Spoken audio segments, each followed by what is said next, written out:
actually, I was just genuinely trepidatious, stroke excited about the idea of going around the world, immersing myself in different cultures and risking something by getting very high in very strange ways and having my preconceptions challenged. So there was something adventurous, perhaps reckless as well, that was a siren call to me about the prospect of the book. In this podcast, I'm going to be exploring what it takes to live a life full of adventure and freedom. I'll be interviewing adventurers, explorers, and business owners who have set their life up to have an abundance of choice. And I'm also going to give you the high performance tips and tricks I teach my adventurepreneur clients to have the kind of life they want and be the type of person they wish they were. So if you're not already, subscribe to the show and settle in for another episode of The Freedom Project. Have you ever wondered if psychedelics could be the answer to all of your problems?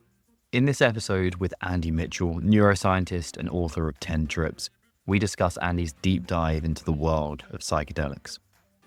Over 10 weeks, Andy completed 10 different psychedelic experiences in 10 different locations. He left with some pretty profound insights. Combined with Andy's time as a monk and his neuroscience background, this podcast makes for, honestly, some fascinating listening.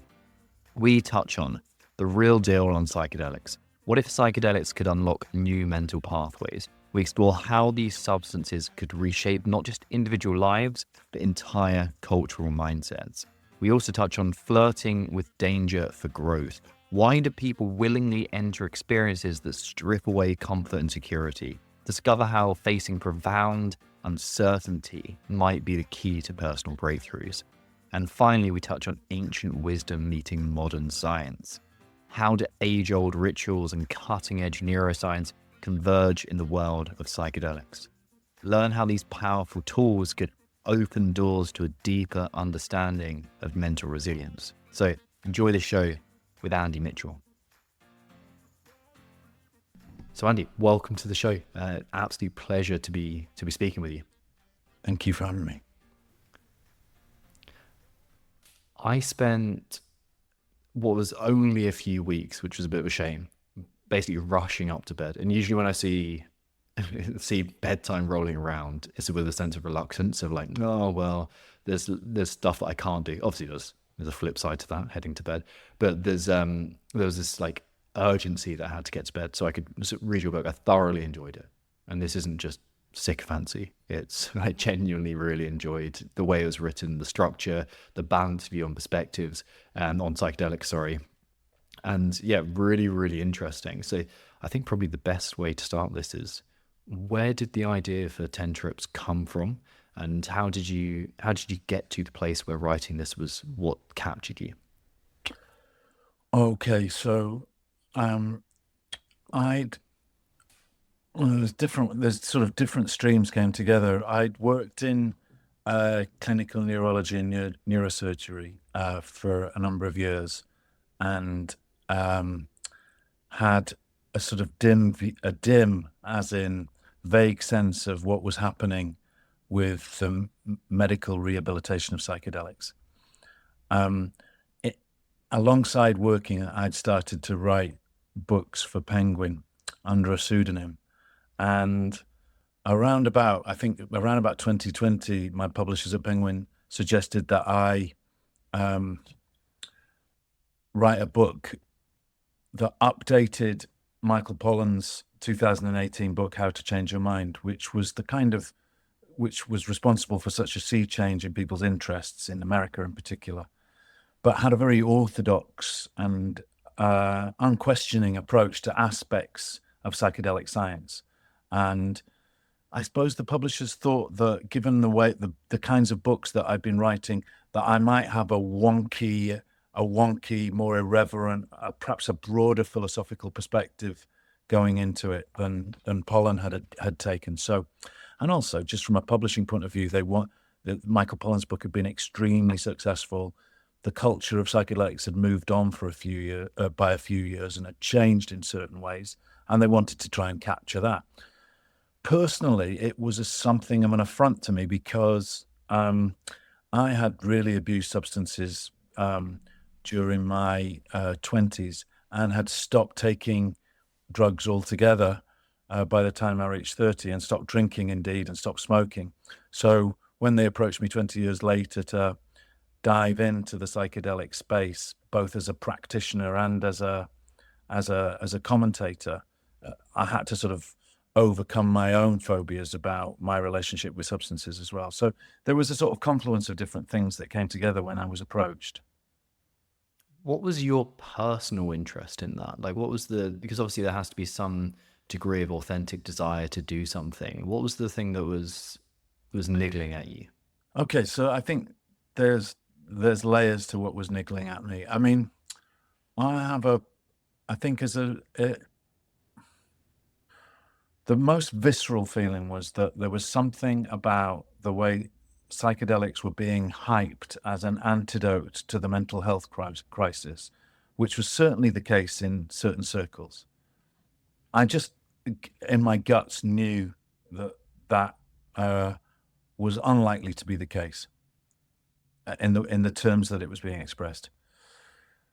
I also just the more experience I had of neuroscientific research, the more I felt that it was restricted in its way of seeing the world, and that talking about talking about plasticity and changes to receptors and such like, while it might be an important clinical indicator, missed out fundamentally what the experience of being on psychedelics was, just as the same research misses out on what the experience of having a mental health diagnosis is. So there was something about that narrow, neutral, third-person perspective that also balked.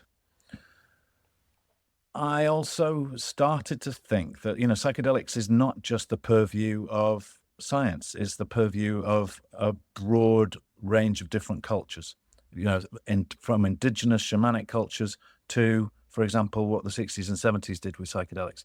And these kind of other cultures, these more sort of social science cultures, anthropological cultures, were very much marginalized in the sort of scientific Polonesque conversation around psychedelics at that point. So that they were things that drew me in. I like to approach things with a kind of sort of like a pugnacious, iconoclastic viewpoint to begin with, and it was clear that psychedelics would offer me that. Then on the other side, perhaps the shadow side, individually, I was just genuinely trepidatious, stroke excited about the idea of going around the world, immersing myself in different cultures, and risking something by getting very high in very strange ways and having my preconceptions challenged. So there was something adventurous, perhaps reckless as well, that was a siren call to me about the prospect of the book.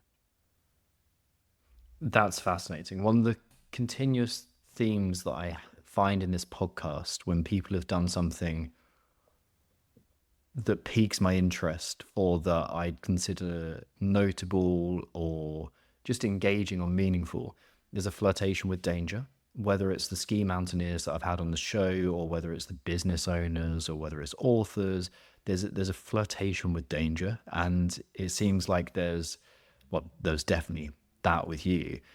How do you view that now as something you can look back at from the other side of these 10 trips and see your relationship with danger?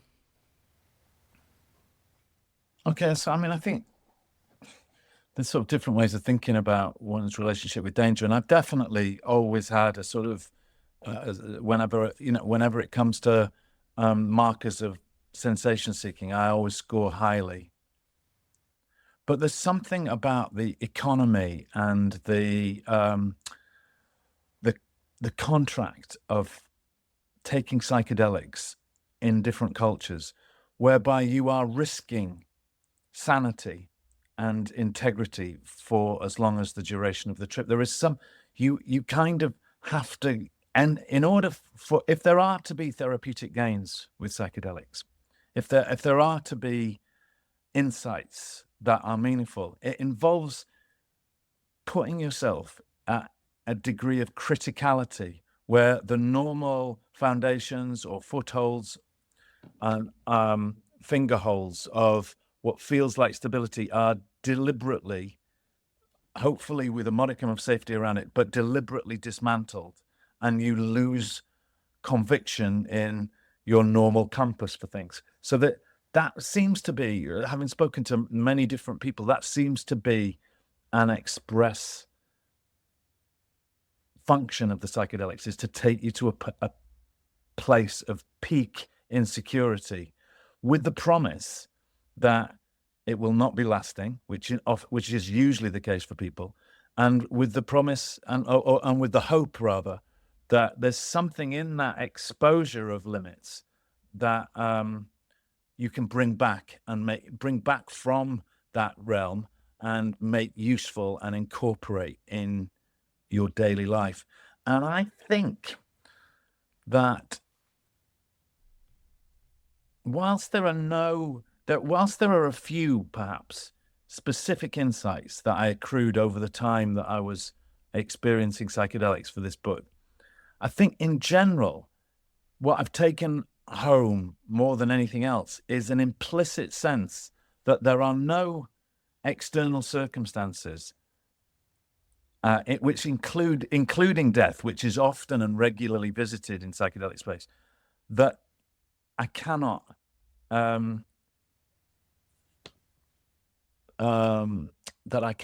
face down in some way. That it's given me what I would say is a kind of baseline tolerance for adversity that is transportable to different domains of life. So it's kind of a meta insight. It's a new implicit memory that navigating difficult psychedelic experiences has afforded me, I would say.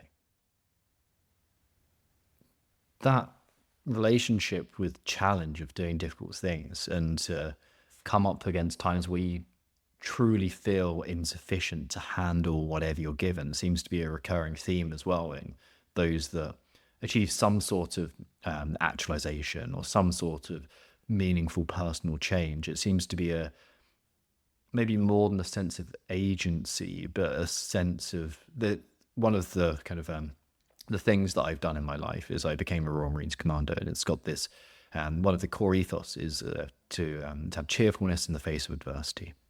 And that ethos seems to come through. It's not like necessarily humor, although it's part of it, and it's not necessarily this gung-ho approach, but the fact that you can maintain cheerfulness during a really shit time, it seems to be something that comes out of any exposure to the chaotic element of the unknown.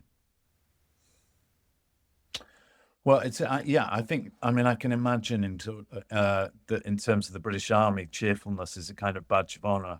In the psychedelic space, I think there's not this British overlay of cheerfulness, but there's definitely a sense that these things, these substances, these cultures are tricksterish, that they're going to show you that you're taking something too seriously, that what you think is mortal or fatal or the most important thing you've ever heard is, in fact, from another perspective, just slightly to the right or the left of the one that you've been looking at, it is in fact a joke, and you're the butt of it, and that's going to do you good, is appreciating the lightheartedness of things. And I think there's kind of like an impish plant-like spirit that loves to deceive, and I think it's really our way. It's really the way that psychedelics show how consciousness is built on layers of bullshit and layers of self-deception. And psychedelics likes to play a kind of symphony of that self-deception, showing you again and again and again certain things. I think one thing that I would notice as well is that I think even though there's no sort of neurophysiological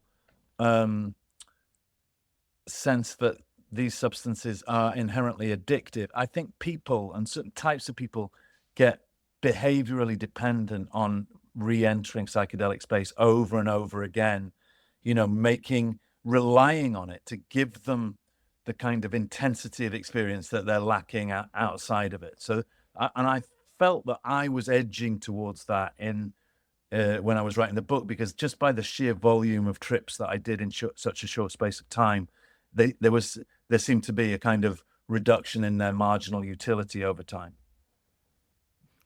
Was there almost I can imagine a return to how you may have sensed yourself on your first and your in your 20s, that experimentation with drugs at the time, the seeking of sensation. Yeah.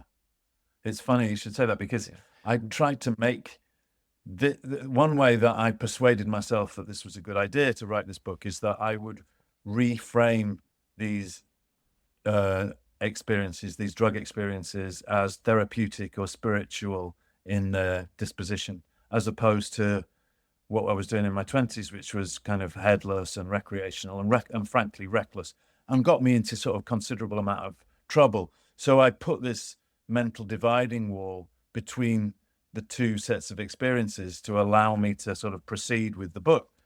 But of course, that dividing wall just starts to break down, and there is something sort of both behaviorally and neurophysiologically that strongly reminded me, at times at least, of the recklessness. And I think, there's a lot of literature in psychedelics about how how important set and setting are to shaping one's experience.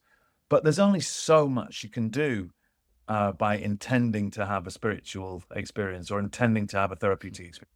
Experiences will just offer what they offer, and sometimes even when I was in with indigenous cultures taking their plant-based things, I found this kind of inner 18-year-old pub drunk coming out and wanting to just minor impulses to cause the kind of havoc that I would have caused 25 years ago.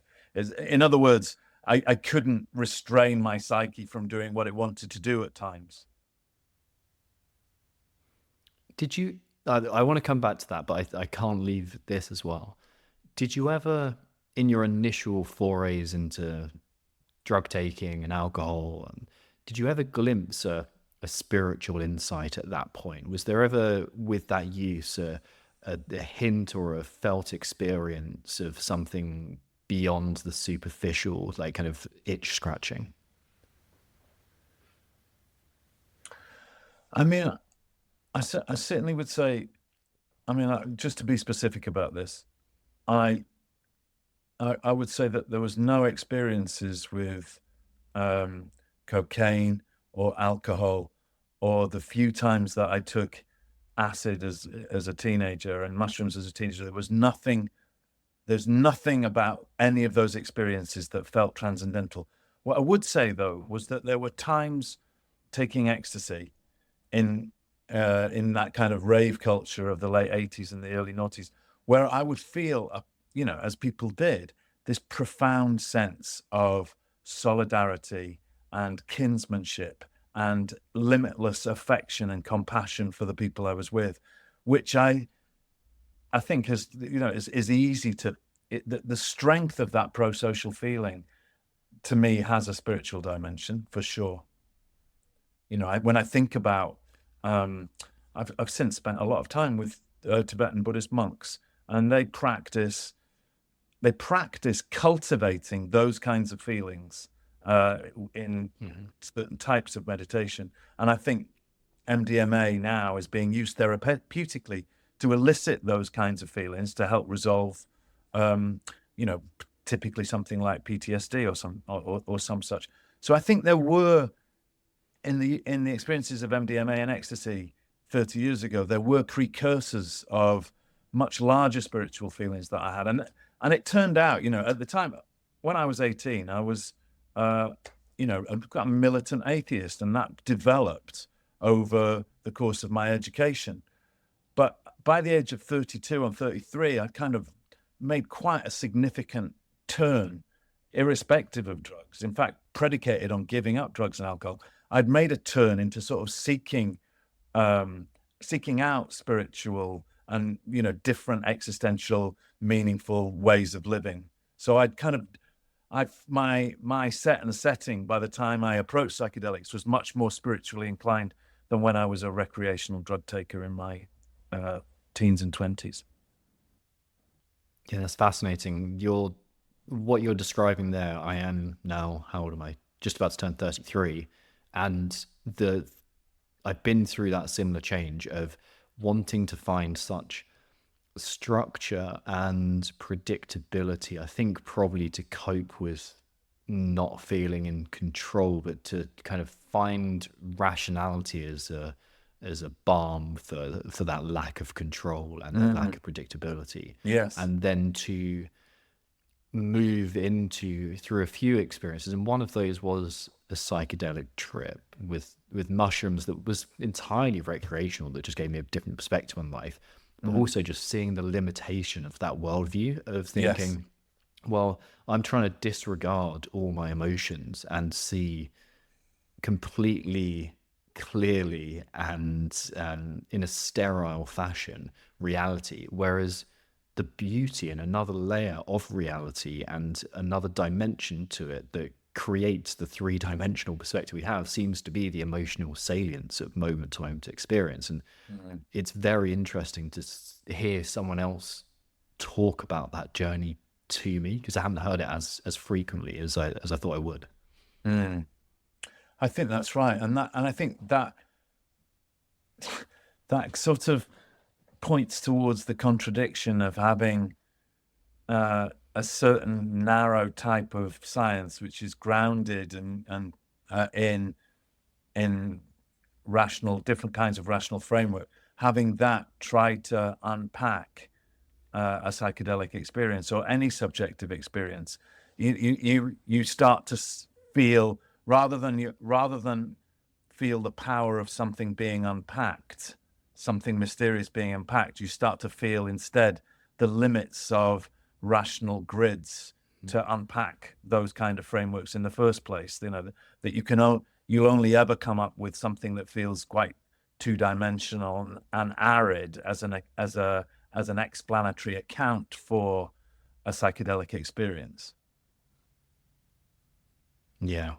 You speak in the book quite frequently about meditation, and you give a few um, suggestions to my favorite meditation app, Waking Up, with Sam Harris. But you engaged in meditation, from what I can understand, a fair amount. You accumulated a few thousand hours of, is that correct, of Well, I meditation was before?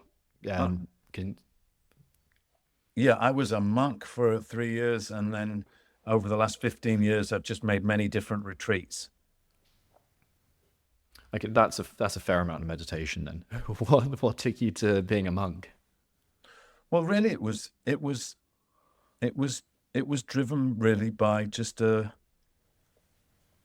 a sense in my late 20s that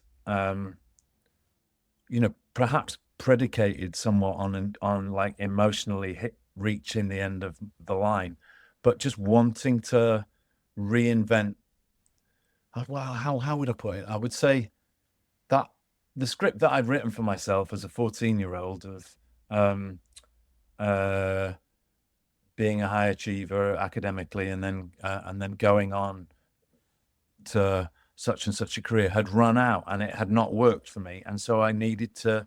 I felt this real call to explore the nature of the mind, and uh, at that time I'd have phrased it as the meaning of life, but it really was really just wanting to understand um, subjectivity, and um, I knew that Eastern traditions and to a lesser extent Western traditions of spirituality had well developed techniques and literatures and philosophies around these things. So I've always been all or nothing. So I just threw myself in, and I ended up, yeah, spending 3 years in a contemplative monastery on the west coast of America, and then after a decade later, I took a sabbatical that lasted 3 or 4 years and made many different retreats in many different monasteries across Asia. So yeah, I've had quite a diverse experience of different kinds of meditation, and all of that took place before I went back to psychedelics, and I found that meditation was a really good grounding for um, not freaking out too much during difficult psychedelic moments. And obviously, there's also, particularly on long meditation retreats, there are kinds of destabilizations and derealizations in terms of your view of the world that mirror psychedelic experiences quite closely. Are there realizations that you get through 3 years of being a monk or extended retreats that you feel you just couldn't get with your 20 minutes twice a day or 10 minutes twice a day meditation practice? There's two, I mean, just broadly speaking, there's two broad approaches, at least in the Buddhist tradition.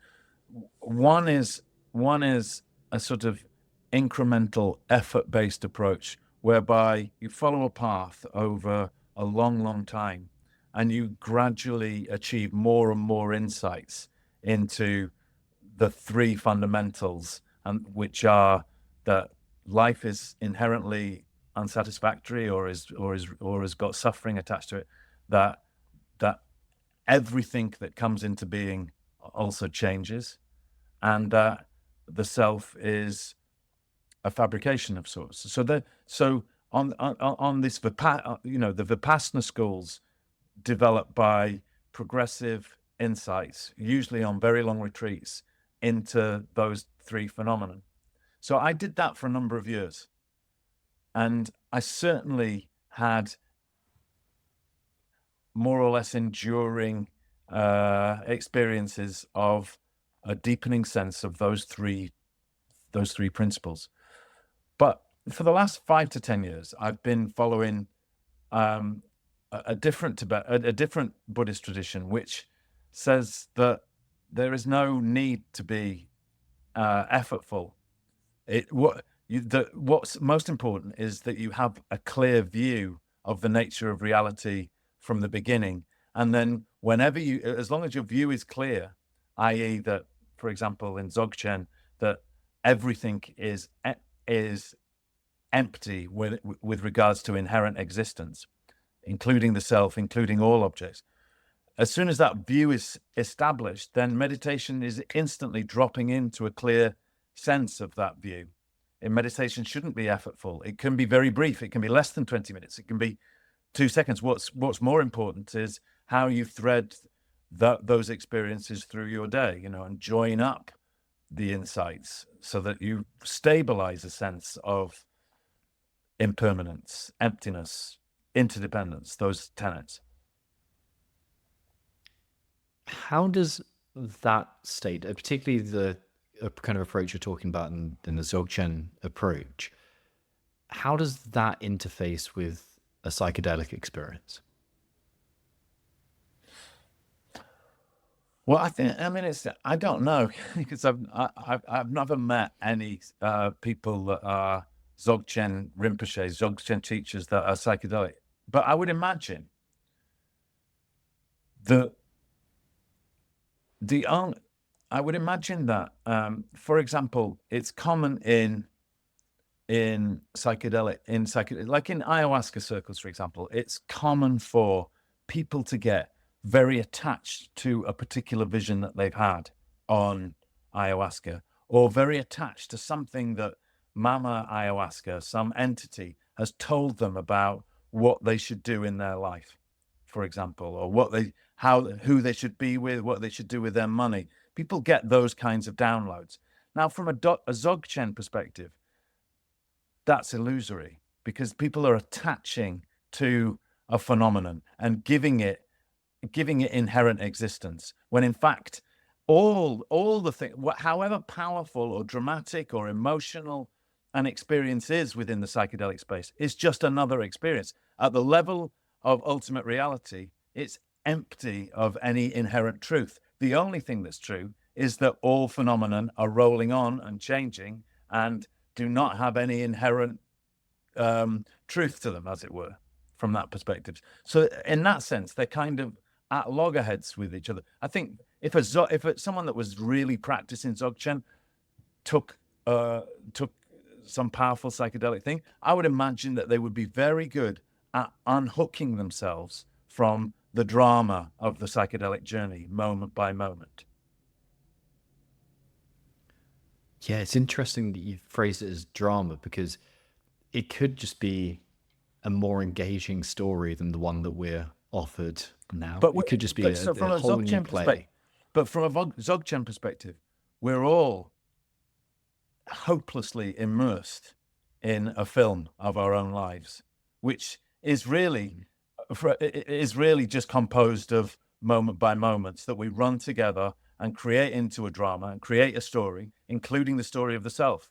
And psychedelic space heightens that sense. It makes it more immersive. It gives the textures and colors a different hue, the soundscape's different, but it's still just an illusory drama.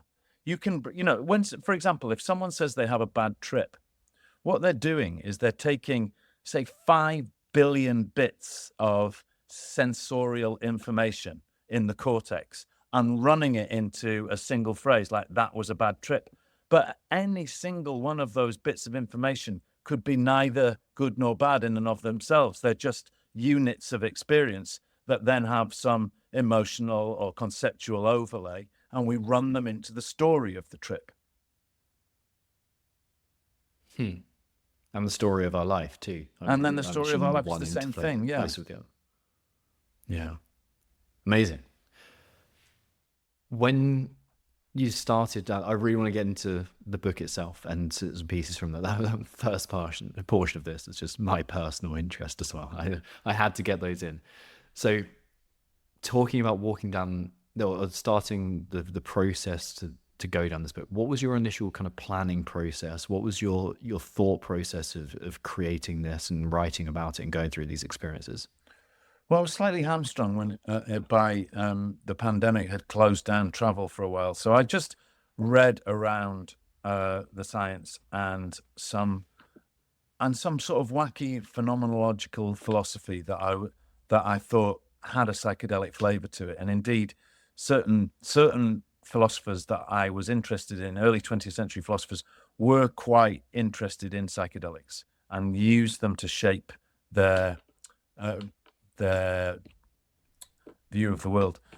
So when it came to being able to travel eventually, I choreographed it so that I did these 10 different substances in 10 different locations and wanted to use those different locations to span the different uses of psychedelics, beginning with sort of neuroscientific imaging, then going to medical applications of psychedelics, then to kind of that new age westernization of indigenous cultures, and then before finally arriving at different indigenous cultural uses of psychedelics that span back more or less a long time. So I think there's, when we talk about psychedelic space these days, we tend to have something very modern, Western, and sort of deracinated in mind, but it usually refers these days to medical applications in the mental health space, or possibly to neuroscientific applications and understanding plasticity in the brain. But then there are lots of other ways of using psychedelics, both historically and depending on what culture's at stake. And I wanted to sort of do a kind of map of the territory, because I suppose psychedelics for me, quickly as I thought about it, became a test case for what we do as a culture in the West with anything that's new, and how we kind of heroify it and vilify it and make it part of our commercial interests, financialize it in one way or another, then debunk it and fall out of love with it. And it seemed that we're always in danger of taking something that's interesting and rich and difficult to categorize and squashing it into a box and commodifying it and somehow systematically reducing it of all of its possible fecundity and richness in so doing. So I wanted to, that they were the different things that I was wanting to explore. Yeah, that idea of the beauty and the complex and the unknown is really lovely, and it's something that studying a bit of Nietzsche, that sounded like the most wanky flex that I've ever said. That studying a bit of Nietzsche really gave me that appreciation for the complexity and the emotional side, the emotional beauty of what is so difficult. And yeah, that fits really nicely in that description of that. Were there any experiences from the 10 compounds or the 10 trips that you took that still stay with you and have a kind of lasting salience to them? Yeah, I mean, a number of them do. I mean, it, I suppose my favorite, if you know, if you if you want to put it that way, and like people who are into drugs always talk about their favorite substances, but my favorite experience, just personally, the one that was um, with a tribe in the Andes who use a cactus that produces a mescaline-based tea, and it's called Wachuma, and it's made from the San Pedro cactus. It's similar to peyote that Native American that's used in Native American churches. And this ceremony was outside, and it lasted 14 hours, and it began at dawn and went through to the night of the next day. And it was just characterized by a great deal of silence, and then walking through nature, and then uh, arriving at a particular sacred spot, and then the shamans invoking a song as a sort of as a tribute to a tree or a bird that lived there, and then continuing on in silence. And the actual the psychedelic action for this particular tea was not to create any kind of visual hallucinations or somatic effects at all. It was just this extraordinarily heightened emotional sense of presence in nature, so that you were struck, as the poets have always been struck, by the thisness of a particular tree, the simplicity of it, something that's staring at you every day, but you'll fail to notice, now pops out and is surrounded in ritual and given this sort of spiritual lift by the shamanic care of it, and you're somehow synchronized to it. And I found that I was just spent most of this 13, 14 hours just weeping with gratitude for the types of things that I would walk past without noticing day in, day out. That sounds incredibly beautiful. This sounds like an amazing experience. And it sounds like, I think, what people would want to sign up for if they had psychedelics in mind. And like, that's the experience that I want. It's almost, the analogy comes to mind was, like we spoke about, my wife is due to give birth any time now, and you're given a birth plan and this idea of how you want your birth to go. Yeah. But who knows how that is going to go? Like, who Yeah. knows what experience you are really going to have? And once you're in it, you're in it. Yeah. So what are the experiences that were less elective, to put it that way, or the Yeah. ones that were more challenging, and how did you learn to deal with those? Well, the one, I mean, one night that stands out, and I will never forget, was I was in Peru with a group of Californians making a retreat with an ayahuasca shaman, and they were pretty experienced. They were pretty experienced psychonauts. These people, many of them had sat hundreds of times with ayahuasca in different places, and this was it was a 2-week retreat, and I think there was six different nights of sitting, and on the third night, I mean, you build up expectations, as one does when one has a baby. You build up expectations, and you think, if I repeat certain things, then I've got some illusion of control. It's part of predictive processing. But for one reason or another, the shaman decided not to start the ceremony in the night, but started it in the middle of the day. I'd never been in an ayahuasca ceremony where that happened before. And the color of the drink was different. So normally it's a dark brownish green. This time it was bright yellow. and it was very liquidy. It wasn't thick. So normally, my expectation is that normally it takes 45 minutes to an hour for it to come on. This time, after 5 minutes of drinking, the experienced practitioners who I'd never seen vomit before are just projectile vomiting. And my girlfriend, who's very experienced, is having a panic attack. So within about 10 minutes of ingesting this, I've developed an idea that something terrible is happening. And I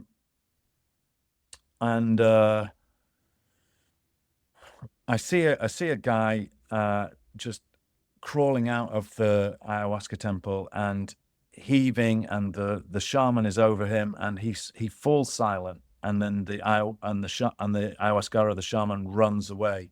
So all of these things contribute to the story in my mind that we have just been accidentally poisoned by the shaman, and she's gone to get an ambulance. So I've got some medical training. I go around the people in the ceremony telling them what I now believe to be the case, that we've all accidentally been poisoned, that they need to get the ayahuasca out of themselves as quickly as possible, and everything will be okay if they do that. Now, of course, me doing that just creates this massive panic now, and for the next hour, people are kind of unconstrained and uncontained, and I'm sort of leading the charge with my panic. And eventually the shaman comes back and stabilizes the situation. But I really felt this, I suppose I felt how fragile the container can be once you've got this chemical in your system and the stories have taken hold. You're really at the mercy of something, and it requires, I think the ayahuasca not being there meant that there was no music, for example, to thread us through to safety, rather left unguarded. And I've really felt I was at the limits of my capacity to manage the crisis. I really did. And that stayed with me quite, that sense of danger, that potential danger, and how expectations can always be thwarted at any given moment. That sounds terrifying. Yeah. That sounds like an utterly terrifying experience. How do you frame that experience now? Well, I think what happened was I came out of that ceremony quite traumatized, and the expectation was that we would sit again with the same substance 2 nights later, and I thought there was no way I was going to put myself in that situation again, which is a very reasonable thing to do.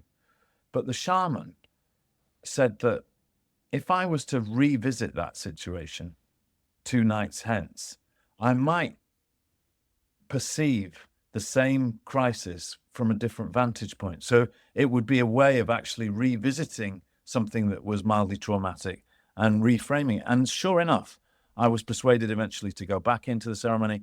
I drank ayahuasca again, and the experience from 2 nights before came back to me and was rehearsed, but this time it was a joke about how you take a story and panic, and the story has no basis in reality other than a few bits of your perception that you're threading together there and then. And so the 2 nights later, what had previously been deeply disturbing became quite lighthearted and quite funny. And so the 2 nights taken together, showed me the power of the mind to generate catastrophe in spite of evidence or on the basis of slim evidence. And similarly, you can have a scene from a slightly different vantage point. It felt very lighthearted and not at all troubling. So together, it cultivated a sense of tolerance and, not buying into expectations as a general principle. I'm aware we're coming up to time, so I want to get these last 2 questions in. When we spoke before we started recording, you mentioned that you're glad to have left the psychedelic world and to kind of put that on pause despite engaging still in these substances. Why was that? Like, why were you so glad to get out of there? I wouldn't say I was slow. I suppose I felt personally I needed a break from taking as many substances as I was at the Bet. time. I think as kind of reverence for taking them seasonally, or at least with large gaps in between, rather than a crash course, which is what I'd done in researching the book.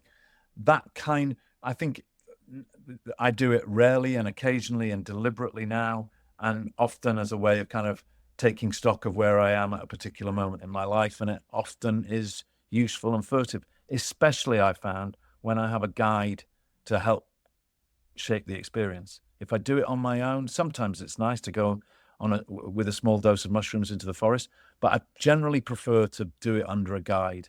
Now, I know I've got a lot of friends who are deep in the sort of recreational side of psychedelics who hate the idea of guides, who hate the idea of any control. But for me, it just helps. It helps me. It provides some containment and focus for the experience. I think I was just glad to get out of reading the sort of psychedelic literature about how psychedelics were going to change the world, about psychedelics were going to relieve all human suffering and resolve and treat all diagnoses, because the fact of the matter is that many mental health diagnoses are based on all manner of structural and cultural and anthropological difficulties that cannot be resolved by just having a four hours of an amazing experience, because you return to the same circumstances and the same structural inequalities, for example. So I was glad to be away from that kind of narrow, hype-based discourse, and I suppose, I suppose that covers why I was relieved to be out of it. And that leads neatly to the very obvious question that I'm sure you must have been asked 1,000 times. What do you think of the future of psychedelics? Where do you think this is going? And if you had the capacity to control that, to shape that destiny, what would you do with that? I suppose I'd just like to be in a culture where it was acceptable for experienced practitioners, experienced and wise practitioners, to use it in their repertoire of treatments for patients that were willingly curious about its possibilities, and that there would be certain risks involved in taking that, however they took it, and hopefully there'd be inventive ways of taking it in different settings rather than in the basement of a hospital. But that not too much was made of it. And I like the idea that it would be free at the point of access rather than monetized by venture capitalists, so that it was part of, in our country, the NHS's repertoire of delivering treatments for, more or less intractable conditions, particularly perhaps those conditions where there is a kind of sort of strong obsessional ruminatory underpinning for the conditions, like things like anorexia, for example, where all the current treatments seem to fail to break the cycles. So I'd like that, and I suppose, I also think that a culture in general, quite apart from the treatment of medical health, I think a culture where some sort of traditions of psychedelic usage is being encouraged without being overhyped adds to the richness of the culture as well. I think adds to the sort of creative geist, adds to our sense of our connection with ancestral practices and such like. So, but not for it to be front and center stage as the antidote to what it is to be modern and human and suffering. I love that. Love that. I think that really does blend the components that feel important from the minimal research that I've done, but the personal experience that I've done. It's for want of an uncliche term, a balanced perspective on how we can approach this.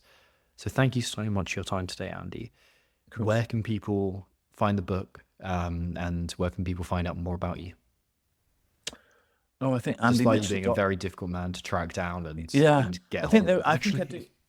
Yeah, the thing is, I tend to write books under a pseudonym, which I'm not really allowed to talk about. So, but this book is under andymitchell.org, and there's a website for that, and it's available in bookshops and Amazon and such like. Yeah, that's That's very wonderful. much it. And like I said, I thoroughly enjoyed the book. It was engaging, very well written, enjoyable to read. Like it ticks all the boxes and very informative too. So thank you for adding quality to my life. Okay, well, I'm glad you enjoyed it.